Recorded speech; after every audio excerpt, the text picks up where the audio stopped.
Hey, what's up, guys? So today I'm going to show you how to create a viral post. Now, a couple days ago, I posted on LinkedIn talking about employee salaries, and this is a very touchy subject to say the least. It has tons of controversy around it, and it did really well. But granted, like most of the comments were negative, and I totally get that.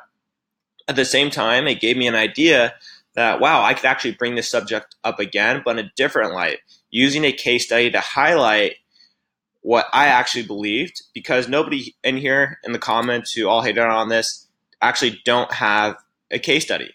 So this works really well for me. And not only that, I can take an entirely new angle that people aren't used to when creating some viral content. So check this out.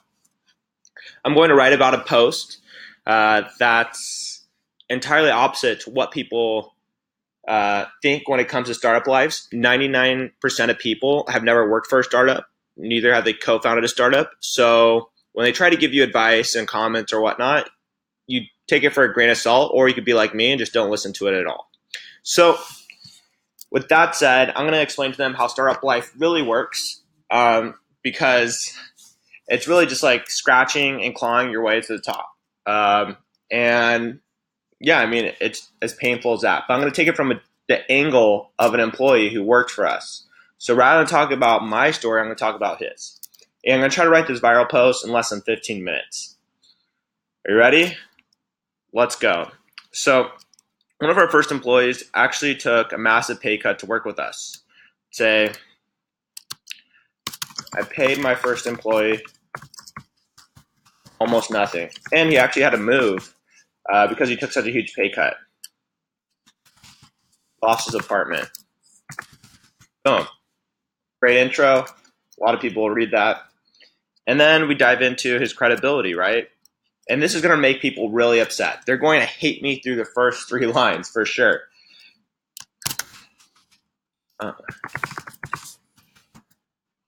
He had several marketing jobs. He had several marketing jobs with high profile companies, and yet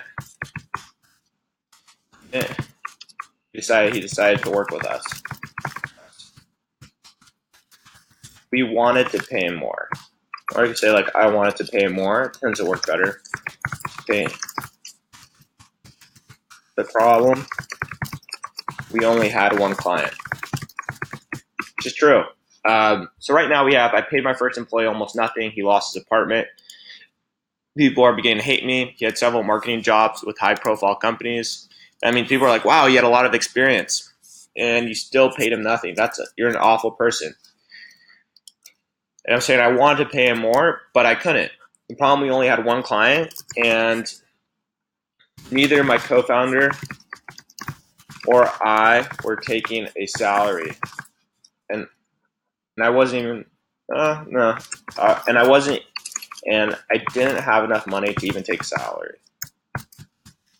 Didn't have enough money to take a salary. You know, I did have enough for rent and an ambitious. So I guess, and an individual who believed in us.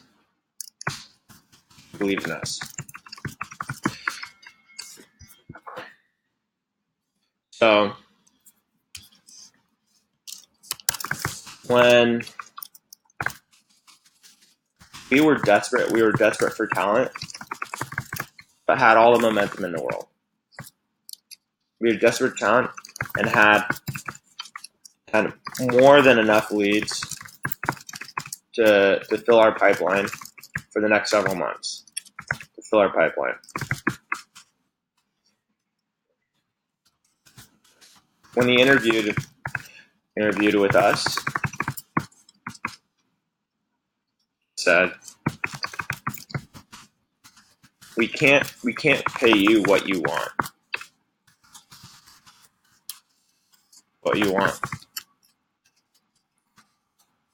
He replied, I understand.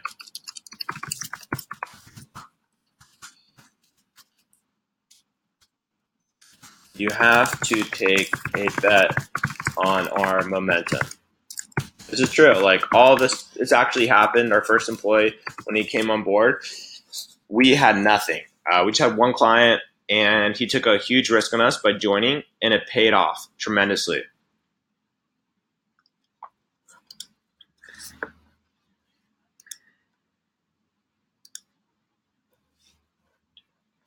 And an individual who believed in us. We were desperate for talent, had more than enough leads to fill our pipeline.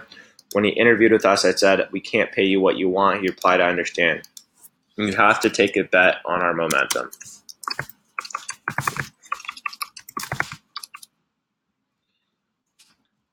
Here's the thing. Or like, here's, and he did.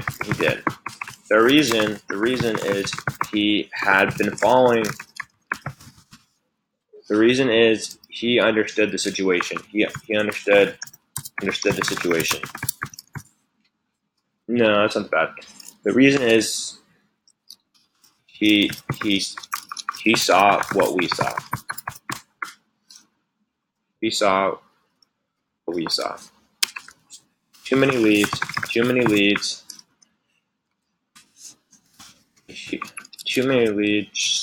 Or let's start with this. Veteran experience. A co-founding team with veteran experience. Too many leads and not enough hands.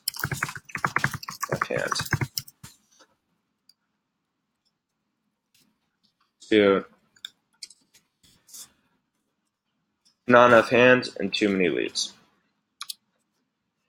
This way we can get it not enough hands to not enough helping hands. There we go. Now we want it to curve down so it's a little bit easier to read for people. Not enough helping hands and too many leads.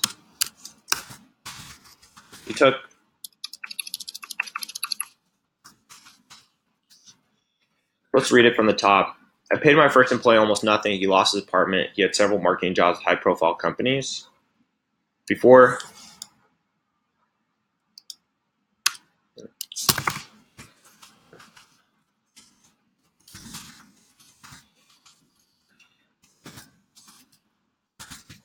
he had several high-profile jobs.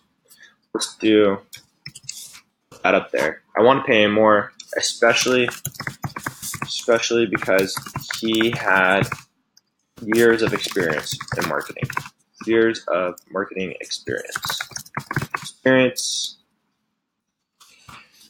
only had one client, and I didn't have enough money to take salary, but I did have enough for rent and an individual who believed in us. I didn't even have enough money to take a salary for myself. We were desperate for talent and had more than enough leads to fill our pipeline. When he interviewed with us, I said, "We can't pay you what you want." He replied, "I understand." You have to take a bet on our momentum, and he did. The reason is he saw what we saw. A co-founding team with veteran experience, not enough helping hands, and too many leads.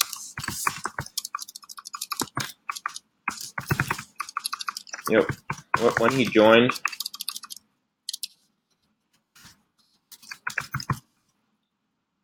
I wanted to hire him more than he wanted to work for us, or not enough help and too many leads, and most importantly, a company that had yet to fit inside its brand. It's true. We have a huge brand. We run a community of over 15,000 marketers and founders, and reach 2 million people every week. Every week with content.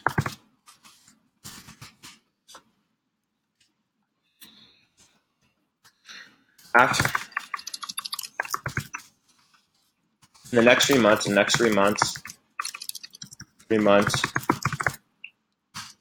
he took rain. He took the wheel. And So it's making it a little bit more tangible, taking the wheel rather than saying like moving forward, whatever it may be. So right now we have, and again, I'm making this all up as I'm going along. I mean, the story's true, but the copy, just making it happen as I'm writing. The next 3 months, he took the wheel. He helped us. He established our sales enablement process. So he automated our sales system. He implemented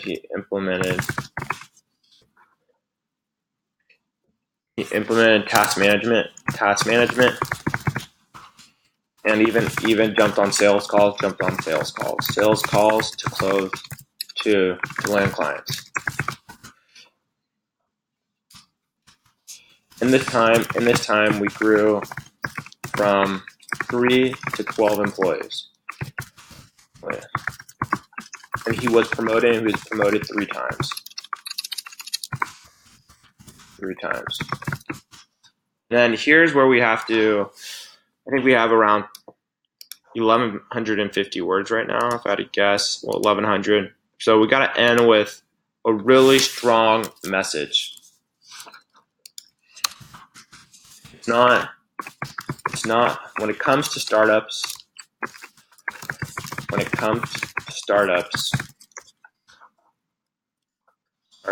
it's not about how much people pay you. If pay, don't make it a deciding factor.